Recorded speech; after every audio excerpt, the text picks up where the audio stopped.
저한테는 22살 된 아들도 하나 있거든요. 멀리 떨어져 있어서 제가 잘 못 보는데요. 그 아들이 5살 때까지 얼굴만 5번 찢어졌습니다.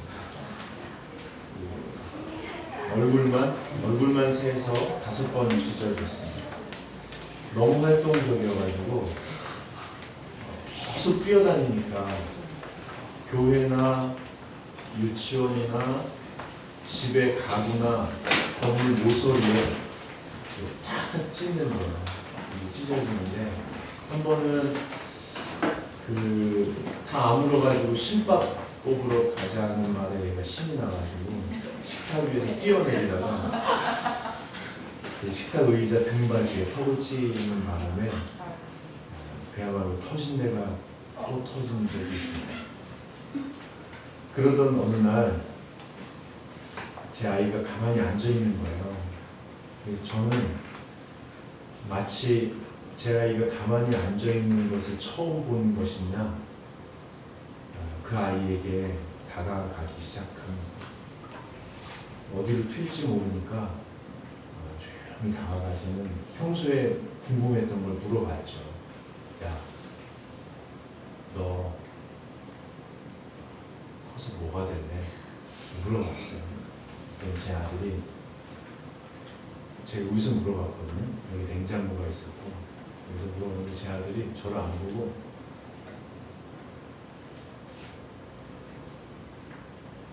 5살 때 내 가슴이 막 뛰기 시작했어요. 아, 얘가 생각이라는 걸 하는구나.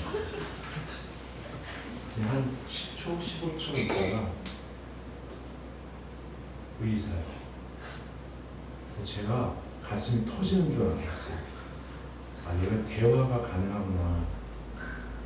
거기서 멈췄어야 되는데 부모의 욕심이라는 게 한 가지 더 질문했죠. 어떤 의사가 되고 싶냐.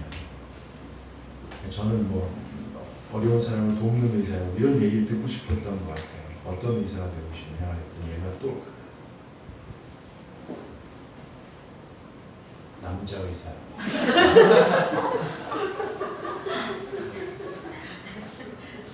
저는 이 장면을 가끔 떠올려 보거든요. 그리고 제 스스로에게 물어봅니다. 용재야, 너는 어떤 사람이 되고 싶냐? 또 지금 가장 원하는 게 뭐니? 하고 스스로에게 물어보는데 제가 대답을 잘 못합니다. 그리고 대답을 했다가도 그걸 정말 내가 원하는 건지, 그게 나한테 생기면 정말 도움이 되는 건지를 주저하게 되거든요. 다른 분들한테도 많이 여쭤봤어요. 어떤 인생을 살고 싶으세요? 그러면 주섬주섬 말을 잘 멀뚱멀뚱 못 하시고요. 지금 가장 원하는 게 뭐예요? 그러면 주섬주섬 얘기하시고는 꼭 다시 와서 그거 아닌 것 같다고 이렇게 말씀하세요. 제가 볼 때는 우리가 뭘 원하는지, 어디로 가고 싶은지 잘 모를 때가 많이 있는 것 같아요. 여러분 상상해 보세요. 오늘 밤에 하나님께서 여러분에게 나타나셔요. 상상하는 거예요. 여러분이 혼자 있는데, 각방을 쓰라는 얘기가 아니고 하여튼 상상해 보는 거예요. 혼자 있는데 하나님 노크를 하세요. 그럼 여러분 만날 용의가 있으신가요?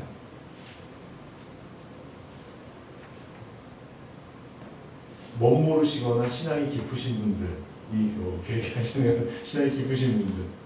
근데 대부분은 왜 갑자기 날 만나려고 하지? 근데 만나면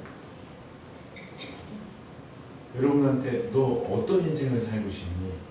너 지금 가장 원하는 게 뭐니? 라고 물어보시면 여러분 뭘 대답하시겠어요? 저는 오늘 아침까지 분명히 있었습니다. 돌아가신지 모르고. 근데 여러분이 만약에 정말 내 생에 가장 귀한 것 원하는 게 있다 지금, 그러면 그거 들어주시면 좋겠습니다. 진심으로 축복합니다. 아멘. 근데 만약에 주저한다면, 글쎄요 한다면 어쩔 수 없죠. 우리가 잘 모르거든요. 사실은 우리가 흙에서 왔잖아요. 그러니까 어떤 인생을 살고 싶은지, 내가 정말 뭘 원하는지, 그걸 얻으면 정말 도움이 되는지 잘 모르는 거예요. 그렇기 때문에 주님을 만나면 이렇게 고백하는 거죠. 저 잘 몰라요. 그러니까 주님께서 가르쳐 주시고 채워 주셔서 제가 주님께서 계획하신 대로 풍성한 삶을 마음껏 누리면서 살 수 있도록 도와주세요라고 기도하는 거죠.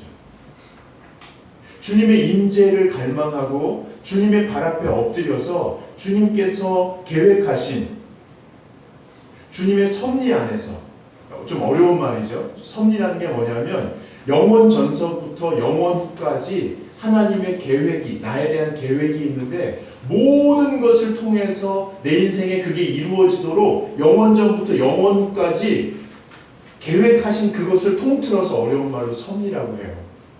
엎드려서 그 섭리에 따라서 지금 나에 대한 계획이, 하나님의 뜻이 그대로 이루어지게 해주세요라고 기도하는 게 엎드림입니다. 그 엎드릴 때 보이는 주님의 섭리, 주님의 뜻, 주님의 계획이 엎드릴 때만 보이거든요. 그게 너무너무 귀한 거예요. 그래서 그 길을 걷지 않으면 못 견디는 마음으로 따라 걷는 과정을 순종이라고 해요. 순종이 기독교인으로서 감당할 수 없는 결단을 요구하여서 나로서는 못하지만 결단하고 가는, 어쩔 수 없이 믿음으로 가는 게 순종이 아니고요. 사실은 주님 앞에 엎드림으로 보이는 주님의 뜻이 너무 귀해서 그 길을 걸어가게 되는 이 과정을 기독교에서는 순종이라고 얘기해요. 여러분, 엎드리셔서 그 귀한 하나님의 계획에 따라 걸어가시면서 마음껏 누리시며 사실 수 있기를 주님의 이름으로 축복합니다. 근데 엎드릴 수 없을 때가 있어요. 왜 엎드릴 수 없게 될까요? 여러분, 우리가 그렇게 욕심이 많은 사람들은 아니잖아요. 그렇죠? 어떤 왕이 그러셨다고 그러더라고요. 백성이 원하는 게 뭐겠냐? 바르게 사는 거 아니겠냐? 또 맛있게 먹고 사는 거 아니겠냐? 또 가족들과 사랑하는 거 아니겠냐? 그리고 부모 마음 편하게 해드리고, 살아보니 험한 세상 우리 자식들이 좀 정신 차리고 잘 살 수 있도록 돕는 거 아니겠냐? 이웃과 사이좋게 사는 거 아니겠냐? 마을에 어려운 사람 있으면 힘을 모아서 좀 도와주는 거 아니겠냐? 그럼 왕이 할 일이 뭐냐? 그 백성의 소박한 소원 이루며 살 수 있도록 도와주는 거 아니겠냐? 그럼 목회자의 소원이 뭘까요? 여러분이 교회에서 신앙생활 배우면서 하나님께 예배하며 사는 거예요. 가족들과 사이좋게 사랑한다고, 미안하다고, 고맙다고 격려하면서 사는 거예요. 그리고 굶지 않고 먹고 사는 거예요. 맛있는 거 먹고 싶을 때 가끔 사 먹을 수 있는 거예요. 그리고 이웃을 돌아보는 거예요. 자식 잘 기르는 거예요. 어려운 사람 돕는 거예요. 근데 이렇게 작은 꿈이 우리에게 있는데요. 세상이 너무 복잡한 거예요. 세상이 너무 빨리 변하는 거예요. 그래서 야, 교회는 이런 교회 다녀야 돼. 그런 데 말고 이런 교회 다녀야 돼. 야, 훈련은 이런 거 받아야 신앙생활 잘할 수 있어. 자꾸 얘기를 하는 거예요. 야, 가족들하고 먹고 살려면 금융상품은 이런 거 한번 해야 돼. 여기 투자 한번 해야 돼. 자꾸 얘기하는 거예요. 야, 좀 근사하게 살려면 이런 스펙 쌓아야 되고 애들을 이렇게 가르쳐야 돼. 야, 건강하려면 이런 약품 먹어야 돼. 그 부위는 먹지 마. 막 별의별 얘기를 많이 듣는 거예요. 근데 우리가 아주 나서서 그걸 다 취하진 않지만 할 수 있는 만큼은 하다 보니까 너무 힘에 바치는 거죠. 너무 힘든 거예요. 그래도 잘 살고 싶은 꿈에 도움이 된다고 하니까 이것저것 하다 보니까 지쳐버린 거예요. 근데 문제는 뭐냐면 이렇게 하면 이렇게 된대더라. 그래서 이렇게 했는데 이렇게 안 되는 거예요. 이게 돼야 되는데 안 되는 거예요. 그러니까 이런 생각이 들어요.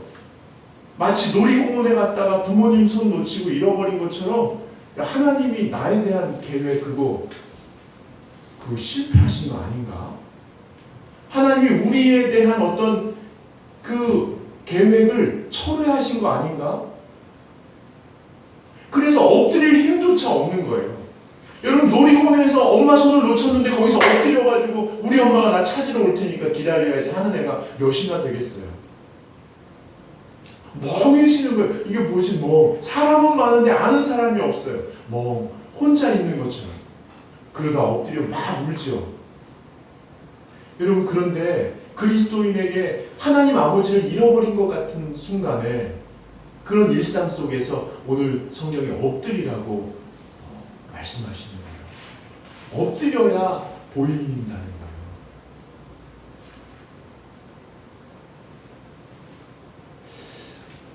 거예요.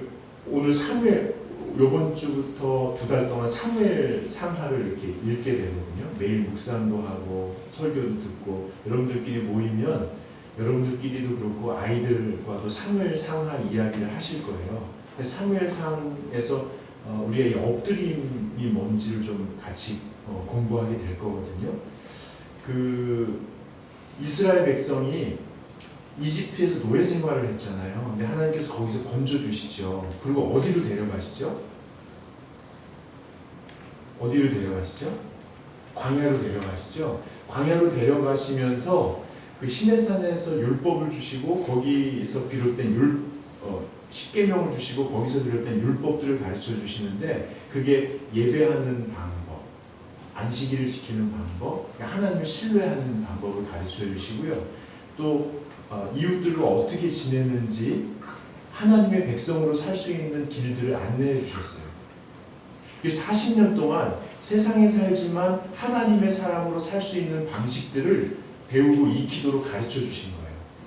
그리고 적과 꿀이 흐르는 안전하고 풍요로운 가나안 땅으로 들어가서 거기서 정착하여 살 수 있게 해주신 거예요. 그 과정이 사무엘상 앞에 있는 이야기들이거든요. 그래서 이스라엘 사람들이 드디어 하나님을 예배하고 가족을 사랑하고 이웃과 함께 사이좋게 살 수 있는 소박한 삶을 시작하게 된 거예요. 그런데 옆 동네에 블레셋 민족이 이사를 왔네요. 근데 얘네가 기골이 장대한 거예요. 희원한 거예요. 그리고 다음 주에도 말씀드리겠지만 이스라엘은 청동기를 썼거든요. 청동기 농기구를 썼는데 얘네들은 철기로 무기를 만들고 차고 다니는 거예요. 그리고 강력한 왕정 체제로 국가 시스템을 갖추고 온 거예요. 예를 들면 우리 아버지하고 어머니하고 친인척들이 울타리도 없이 천막 치고서 양치면서 우리가 살고 있었는데 옆집에 이사를 와가지고는 벽돌로 집을 짓는 거예요. 그리고 울타리를 치기 시작하는데 우리 땅을 막 이렇게 침범해오고 우리 집 텐트를 막 거두라고 하는 거예요. 그래서 우리 아버지가 나갔거든요. 근데 그 집 아버지가 나오는데 이만한 거예요. 망치랑 이런 거 들면 딱 이만한 거예요. 그러면은 여보시오, 요거 좀 이렇게 하고 우리 사이좋게 지냅시다 하던가, 아니면 이게 우리 불러온 돌이 박힌 돌을 해 하면서 딱 처단을 하던가. 이게 관계 맺음의 두 가지 형태잖아요. 이렇게 좋게 지냅시다 아니면은 확 꺾어버리던가. 근데 이렇게 할 처지가 아닌 거예요. 그러니까 이스라엘 백성들이 하나님께 좀 성급하게 요청을 한 거죠. 하나님, 지금까지는 보이지 않는 하나님이 인도하셔서 우리가 여기를 살았는데 지금 시대가 변했습니다. 이렇게 막 치고 들어오는데 우리도 가만히 당할 수는 없으니까 보이는 하나님으로서 왕을 좀 주십시오. 우리도 왕정 체제를 시스템을 갖추어서 대응해야겠습니다. 하나님께서 시대가 변하니까 이스라엘 백성들이 체제를 갖추고 하나님을 신뢰함으로 하나님께서 보호하실 수 있도록 도와주시려고 아마 하셨을 거예요. 언젠간 그렇게 하시려고 계획을 하셨겠죠. 근데 이스라엘 백성들이 조급하게 때를 쓰니까 하나님께서 그래 그렇게 하자라고 사울 왕을 세워주십니다. 근데 그 사울 왕이 이스라엘 사람들 보기에 근사하고 지혜롭고 결단력이 있었거든요. 그러니까 이 사람이 왕 일을 잘했어요. 크고 작은 전투에 나가서 싸워서 이기고요. 이스라엘의 위상을 높이고 블레셋에게 여긴 넘어오면 안 되지 딱 얘기를 하게 된 거예요. 근데 계속 하나님 앞에 엎드려서 하나님의 인도함을 받았어야 되는데 사울 왕이 그 스트레스가 너무너무 세니까 감당을 하지 못하기 시작한 거예요. 그래서 나타난 게 정신적으로 분열하기 시작한 거예요. 그리고 영적으로 분열되기 시작한 거예요. 정신적으로 분열되면 사람을 죽이려고 합니다. 창을 막 던지는 거예요. 영적으로 분열되면 하나님에게 창을 던집니다. 영적으로 교만해져서 예배를 소홀히 하기 시작하는 거예요. 그러니까 다 무너져 버렸어요. 삶의 질서가 다 무너져 버리니까 결국은 한 전장에서 전사하게 됩니다. 여러분, 이 일련의 과정을 지켜본 이스라엘 백성들이 뭐라고 생각하겠어요? 하나님께서 우리에게 대한 어떤 계획을 실패하셨나 보다. 하나님께서 우리에게 대한 어떤 계획을 철회하셨나 보다. 극도로 불안하고 두려움 가운데 빠진 거예요. 왜 우리를 돌보지 아니하시는가? 근데 오늘 하나님께서 사무엘상 16장에 그렇지 않다라고 말씀하십니다. 사울이 미치기 전에, 사울이 예배를 소홀히 하기 전에, 사울이 죽기 전에 하나님께서 사무엘을 베들레헴 이새의 집으로 보내셔서 하나님께서 이스라엘을 돌보실 계획대로 그 일을 이루어갈 새로운 왕을 세우시는 거예요. 물론 이스라엘 백성이 조급하게 하나님께 요청해가지고 자기들의 계획에 따라서 시도했다가 처참하게 실패했지만 하나님이 너 그럴 줄 알았어, 너 하는 걸 볼 때 그렇게 될 줄 알았어 하고 내치시는 게 아니고 원래부터 갖고 계신 계획대로 지금도 계속 이루어 가시는 그 마음을 이 16장에서 지금 보여주고 계십니다. 여러분, 이 자리에 만약에 하나님이 나를,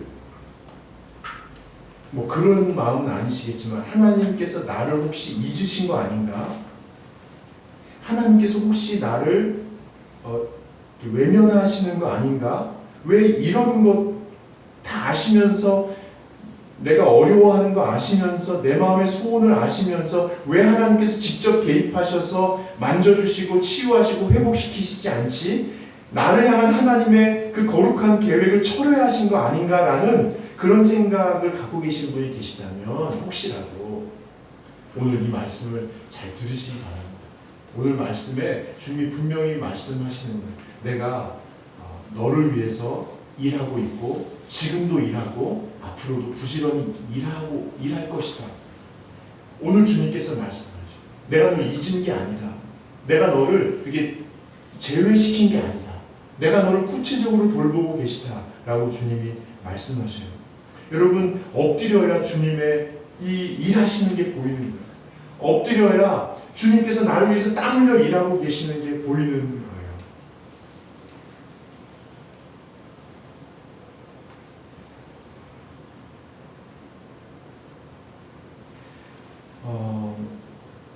어떻게 하나님이 일하시는 것을 볼 수 있을까요? 여러분, 오늘 몇 가지를 말씀드리려고 하는데, 첫째는 하나님의 시선으로 우리 주변에 벌어지는 일들을 다시 한번 살펴보시면 좋겠어요. 하나님의 시선으로. 오늘 본문은 아니지만 16장 1절을 한번 같이 읽어보겠습니다. 16장 1절 같이 읽겠습니다.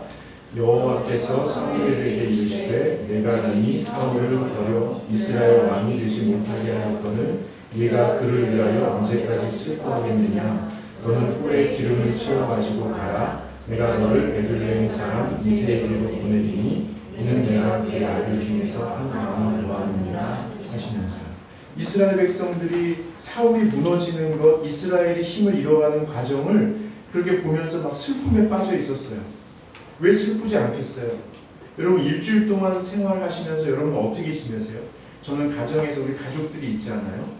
그리고 다세연의 우리 같이 일하는 동역자들과 다세연에 관계된 수많은 교회들이 있지 않아요? 그리고 교회 우리 목회자들과 우리 교우들이 있지 않아요? 그리고 지금까지 살아오면서 관계 맺었던 기관들과 공동체와 관계된 사람들과의 관계, 그들과 도모하는 일들이 있잖아요? 이것들을 보면서 하나님의 계획대로 이루어 가시는가? 하나님의 계획이라고 믿고 내가 계획하고 있는 것들이 이루어져 가고 있는가를 계속 유심히 살피고 있어요. 근데 뜻대로 안 될 때가 있고, 그러다 보면 왜 이게 이렇게 되고 해야 되는데, 또 변수가 생기면 이렇게 대처하고 이렇게 해야 되는데 계속 생각하게 되죠. 꼬리에 꼬리를 무는 거예요. 근데 안 될 때가 더 많아요. 그러면 생각이 깊어지고 깊어지고 머리가 무거워지고 마음이 답답해지다가 잠을 못 이룰 때, 아니 잠은 잘 자는데 잔것 같지 않게 그렇게 신경을 쓸 때가 있어요. 근데 오늘 주님께서 말씀하시는 거예요. 왜 슬퍼하느냐? 언제까지 슬퍼하겠느냐? 멈추라는 거예요. 너의 생각과 너의 마음을 잠깐 내려놓으라는 거예요. 왜냐하면 그 밑에 보시면 내가 그의 아들 중에 한 왕을 보았느니라. 왕될 사람을 본 게 아니고 이미 하나님 앞에서는 왕으로 된 그 사람을 보았다는 거예요.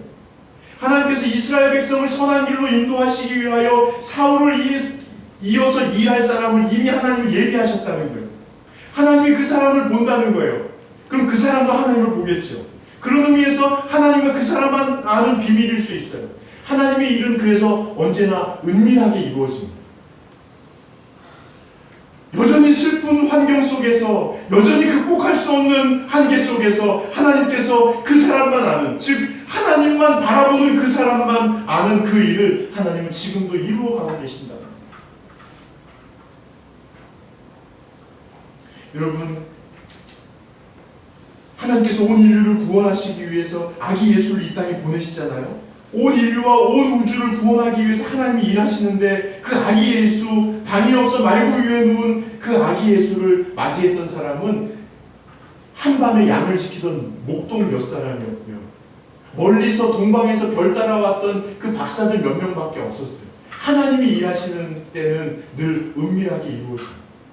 여러분, 그래서 왜 내 뜻대로 되지 않는가? 왜 내 삶이 이렇게 힘든가? 하나님이 날 버린 거 아닌가라는 생각이 든다면 은밀하게 지금도 바라보시고 나를 위해서 일하고 계신 그 하나님을 주님의 눈으로 좀 바라보실 필요가 있어요.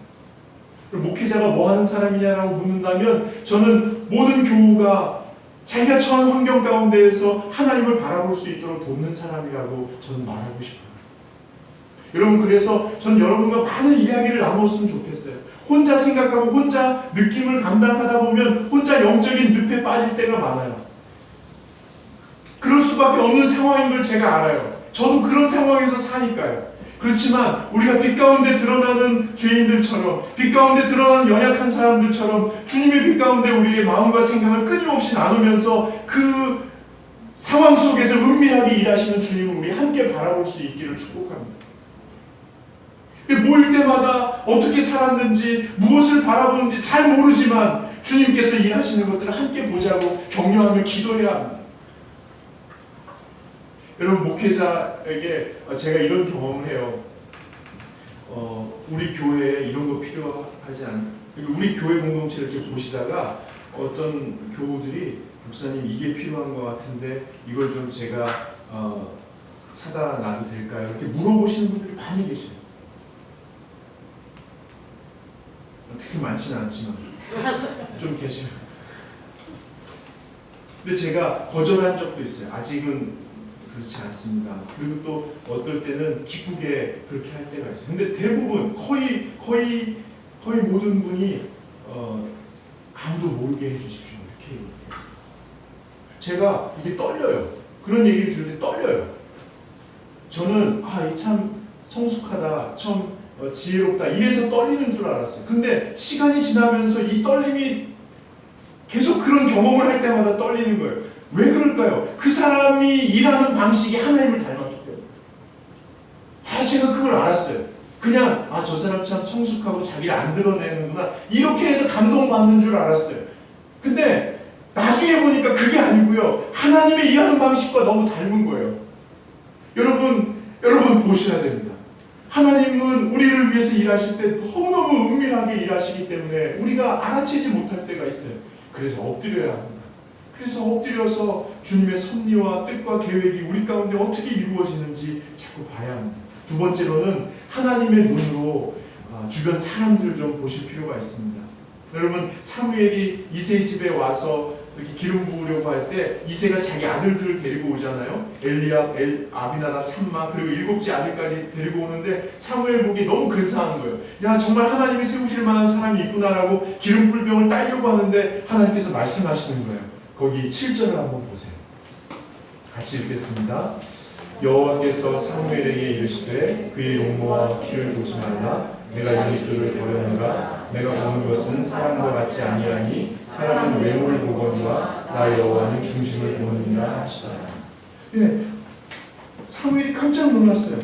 야, 하나님의 관점이 이렇게 다르신가? 중심을 보라니 내가 중심을 어떻게 본단 말인가?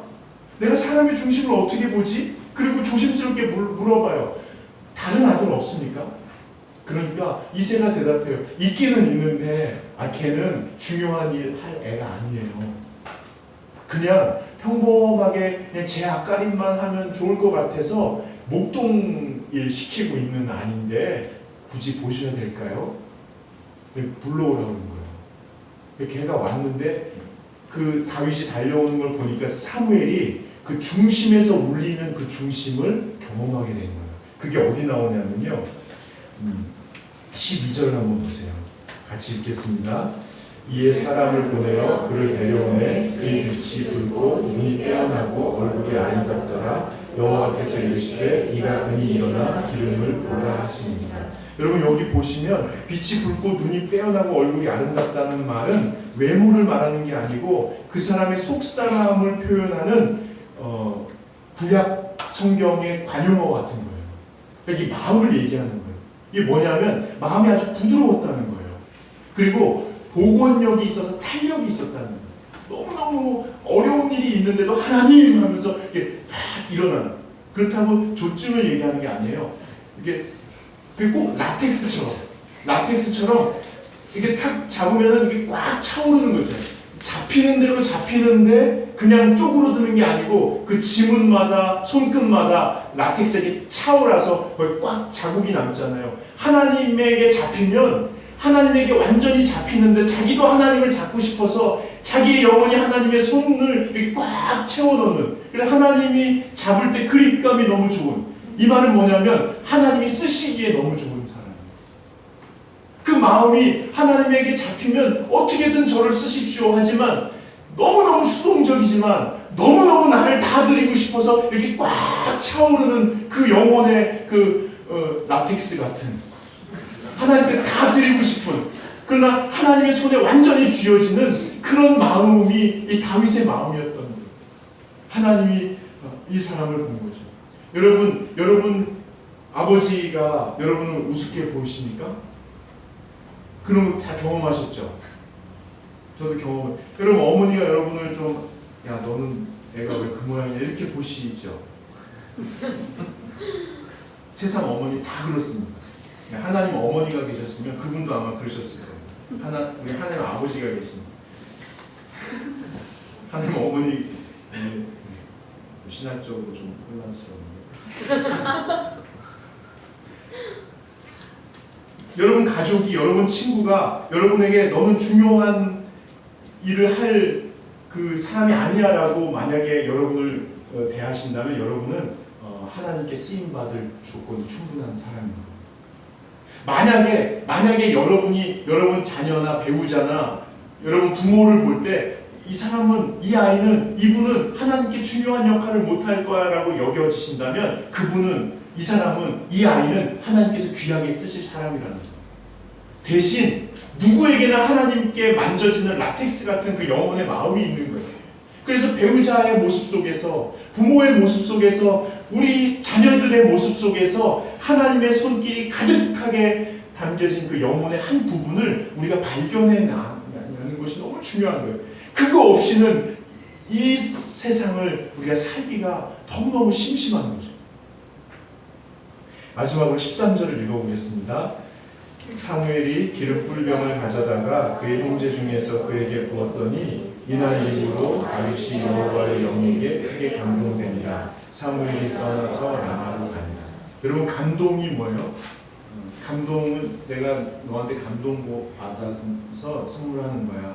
내가 감동 받아서 돕기로 했어요. 즉 어떤 행동을 하기 전에 마음과 생각에 매듭을 짓는 순간이 감동입니다. 그러니까 다윗은 이후로 모든 생각을 할 때, 모든 느낌을 가질 때 하나님의 손 아래서 매듭 지어졌던 거예요. 그래서 여러분 우리가 이렇게 살면 좋겠어요. 생각하는 동안 하나님이 내 곁에 계시다라고 여기는 거예요.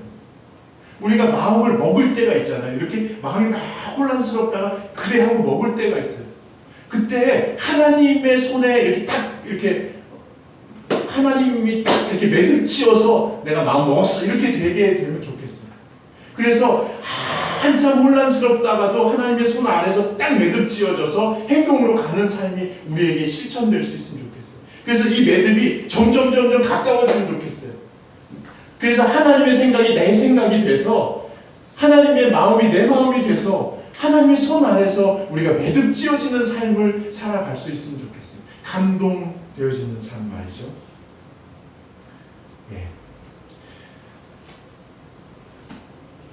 다 함께 일어나셔서